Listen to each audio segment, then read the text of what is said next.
कर्मठ एवं लोकप्रिय प्रदेश अध्यक्ष चौधरी भूपेंद्र सिंह जी, उप मुख्यमंत्री श्री ब्रजेश पाठक जी, केंद्रीय मंत्री और लोकप्रिय सांसद श्री कौशल किशोर जी, प्रदेश सरकार में वरिष्ठ मंत्री और लखनऊ के प्रभारी श्री सुरेश खन्ना जी, माननीय सांसद अशोक वाजपेयी जी, प्रदेश सरकार के पूर्व मंत्री और विधान परिषद सदस्य डॉक्टर महेंद्र सिंह जी, पूर्व महानगर अध्यक्ष और विधान परिषद सदस्य श्री मुकेश शर्मा जी, प्रदेश महामंत्री श्री सुभाष यदुवंश जी, महानगर अध्यक्ष श्री आनंद द्विवेदी जी, कार्यक्रम के सभी आयोजकगण, लाभार्थीगण और उपस्थित भाइयों और बहनों, मैं सबसे पहले विकसित भारत संकल्प यात्रा में भाग लेने के लिए माननीय राष्ट्रीय अध्यक्ष जी का हृदय से आप सबकी ओर से स्वागत करता हूं, अभिनंदन करता हूं। भाइयों बहनों, विकसित भारत ये एक संकल्प है और संकल्प वही होना चाहिए जिसको हम शुद्ध अंतःकरण से जमीनी धरातल पर उतार सके। हम सब अपने घरों में कोई अनुष्ठान करते हैं तो अनुष्ठान के पहले एक संकल्प लेते हैं। इसलिए लेते हैं क्योंकि उसके अनुरूप हम बने और उसके अनुरूप बनने के लिए हमें उसके अनुरूप आचरण करना पड़ता है। हमारा देश विकसित भारत कैसे बने और इस संकल्प किस बात को लेकर? इस बात का संकल्प है जिससे हर भारतवासी के चेहरे पर खुशहाली हो, सुख और समृद्धि आए, कहीं विपन्नता न हो, कहीं भी किसी भी प्रकार का कोई दुख और दरिद्रता का कोई अंश न हो। और इसके लिए प्रधानमंत्री ने पंच प्रण की बात की। हर भारतवासी को अमृत काल में इन पंच प्रणों को अपने जीवन का हिस्सा बनाना पड़ेगा। पहला, आत्मनिर्भरता के माध्यम से विकसित भारत के संकल्प को अपने जीवन का ध्येय बनाना, गुलामी के अंशों को सर्वथा समाप्त करना और विरासत पर गौरव की अनुभूति करना, देश की एकता अखंडता के लिए कार्य करना और सैनिकों का सम्मान करना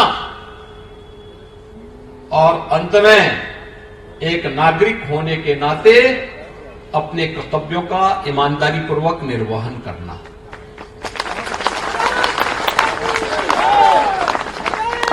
जो व्यक्ति जिस क्षेत्र का है वह अगर अपने कर्तव्यों का ईमानदारी पूर्वक निर्वहन करता है तो इसका मतलब वह अपने नागरिक कर्तव्यों का ईमानदारी पूर्वक निर्वहन कर रहा है। और भाइयों बहनों, ये पंच प्रण विकसित भारत के संकल्प को आगे बढ़ाते हैं। विकसित भारत जो वास्तव में हर चेहरे पर बिना भेदभाव के खुशहाली लाने की ओर हमें अग्रसर करता है। इसीलिए लोक कल्याणकारी योजनाएं। अब याद करिए, देश 1947 में आजाद हुआ।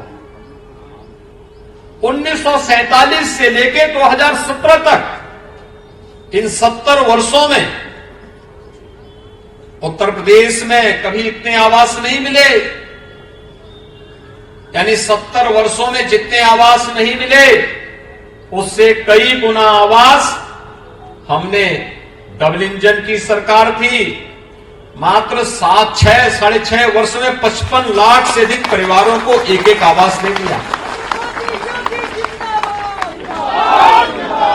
70 वर्षों में उत्तर प्रदेश में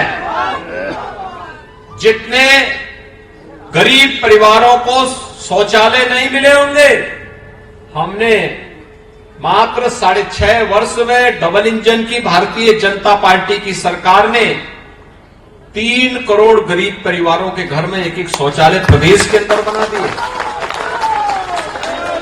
मैं ये प्रदेश की बात कर रहा हूं देश के आंकड़े तो इससे 5 गुना ज्यादा है।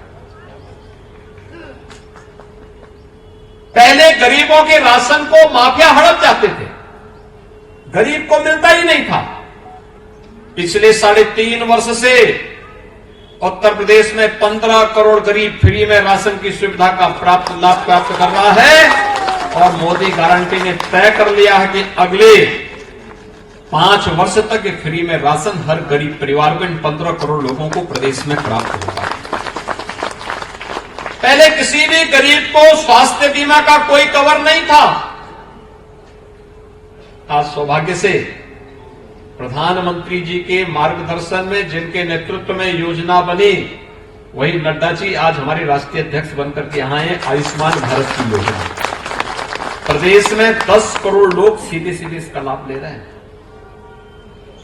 भाइयों बहनों, पीएम विश्वकर्मा हो, पीएम स्वनिधि योजना हो, स्ट्रीट वेंडर के लिए, गांव में निवास करने वालों लोगों के लिए पीएम स्वामित्व की योजना हो, या फिर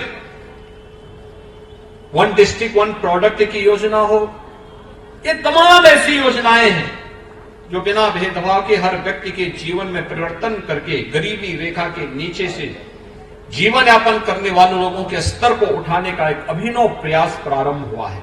और इसलिए दुनिया आज प्रधानमंत्री मोदी जी के नेतृत्व पर और उनके नेतृत्व में हुए परिवर्तन को देख करके आश्चर्यचकित है। और उस अभियान के तहत पिछले 9.5 वर्ष में जो हुआ, उन लोगों से संवाद बनाना, उनकी सफलतम कहानी को कहना। क्योंकि अगर एक व्यक्ति जो पहले से सुख सुविधा से संपन्न है, वह व्यक्ति बोले कि साहब ये होना चाहिए, तो कोई लोग विश्वास नहीं करेगा। लेकिन अगर एक गरीब जिसके पास आवास नहीं था, राशन कार्ड नहीं था, आयुष्मान का कार्ड नहीं था, पीएम स्वनिधि की योजना नहीं थी, पीएम स्वामित्व की या किसी भी योजना से लाभान्वित नहीं था, और अगर उसको इन योजनाओं से लाभान्वित, उज्ज्वला योजना से भी उसको लाभान्वित कर दिया, आवास योजना से लाभान्वित कर दिया, उसे शौचालय भी मिल गया, उसे तमाम अन्य योजनाएं मिल गई, और वह पंच से कहता है साहब बिना पैसे के मुझे सभी योजनाओं का लाभ मिला है, तो जिनको नहीं मिला होगा उसको भी एक विश्वास होगा कि हाँ मेरा भी नंबर आएगा, मुझे भी जरूर मिलेगा। और भाइयों बहनों, इसी के लिए प्रधानमंत्री मोदी जी ने 15 नवंबर को इस यात्रा को भगवान बिरसा मुंडा की जयंती के अवसर पर उनकी पावन जन्मभूमि से विकसित भारत संकल्प यात्रा को आगे बढ़ाया था। आज मुझे बताते हुए प्रसन्नता है कि उत्तर प्रदेश में 536 ऐसी वीडियो वैन 1072 कार्यक्रम प्रतिदिन करते हुए प्रधानमंत्री मोदी जी के संकल्प को जन जन तक पहुंचाने के कार्यक्रम के तहत आगे बढ़ रही है। और उसी क्रम की श्रृंखला में आज भारतीय जनता पार्टी के आदरणीय राष्ट्रीय अध्यक्ष माननीय श्री जगत प्रकाश नड्डा जी लखनऊ, प्रदेश की राजधानी लखनऊ में यहां पर उपस्थित हुए हैं। इस अवसर पर हम सब विकसित भारत संकल्प यात्रा को सफलता की नई ऊंचाइयों तक पहुंचा करके 100% सिचुएशन जो जरूरतमंद है उसको हम शासन की योजना को हर हाल में उपलब्ध करवाएंगे। आज राष्ट्रीय अध्यक्ष जी ने सुबह कुष्ठ रोगियों के आश्रम में जाकर के स्वयं अपनी आंखों से देखा। हर कुष्ठ रोगी को आवास मिला है, हर कुष्ठ रोगी को 3000 रुपये महीने की पेंशन मिलती है, हर कुष्ठ रोगी के पास राशन कार्ड है, हर कुष्ठ रोगी के पास उज्ज्वला योजना का कार्ड है, हर कुष्ठ रोगी के पास आयुष्मान भारत का कार्ड भी है, हर कुष्ठ रोगी के पास शासन की 100% सिचुएशन की सभी प्रकार की सुविधाएं हैं। और इस सुविधा को न केवल हमने जनजातीय समुदाय को, मुसहर को, सहरिया को, थारू को, बंटांगिया को, बुक्सा को, चेरो, कोल, इन सभी जातियों के साथ साथ हर प्रदेशवासी को, गरीब, वंचित, दलित, किसी भी जाति का व्यक्ति है, उन सब तक पहुंचाने के लक्ष्य के साथ ये विकसित भारत संकल्प यात्रा आज देश में चल रही है। तो उत्तर प्रदेश के गांव-गांव में चल रही है। 26 जनवरी तक ये कार्यक्रम चलेगा। इस यात्रा में आज भाग लेने के लिए राष्ट्रीय अध्यक्ष जी आए हैं। मैं उनका स्वागत करता हूं, अभिनंदन करता हूं, यात्रा के प्रति अपनी शुभकामनाएं देता हूं। धन्यवाद। जय हिंद।